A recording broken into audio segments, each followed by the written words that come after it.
In the small, sunny village known as the Land of Oranges lived a happy boy named Obaida. The village was famous for its juicy, sun-kissed oranges, and everyone there took great pride in growing them. Obaida's family had one of the best orchards, and their life was filled with the sweet scent of orange blossoms and the laughter of neighbours. One fateful day, a stern and greedy family of strangers arrived in the village. They had eyes filled with malice and hearts as cold as ice. Without warning, they claimed Obaida's home as their own, throwing his family out onto the streets. But it didn't stop there. As days passed, more stranger families arrived, each one taking another house, leaving many families homeless and the village shrouded in fear. Obaida watched as his beloved home was taken from him. Sitting under an old orange tree, he felt a mix of sadness and anger. "This is my home," he whispered to himself. "My family's roots run deep here, just like these orange trees. I can't let them take it away. I must fight for what is ours, for what is right." Determined not to give up, Obaida thought of a plan.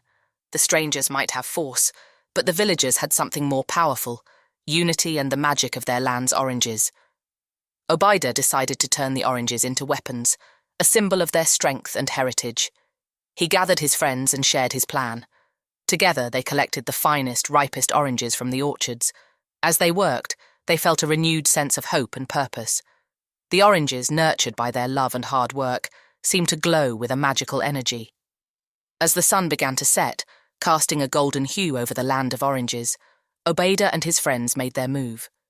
They approached the houses now occupied by the strangers, and with a battle cry that echoed through the village, they began hurling the oranges. The fruit flew through the air, bursting on impact with a satisfying splat.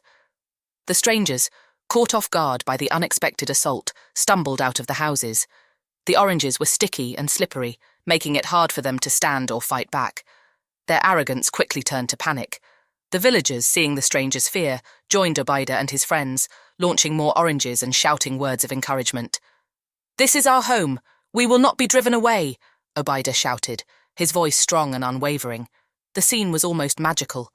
The oranges, symbols of their heritage and unity, seemed to have a life of their own. The strangers, despite their initial show of strength, were weak and frightened.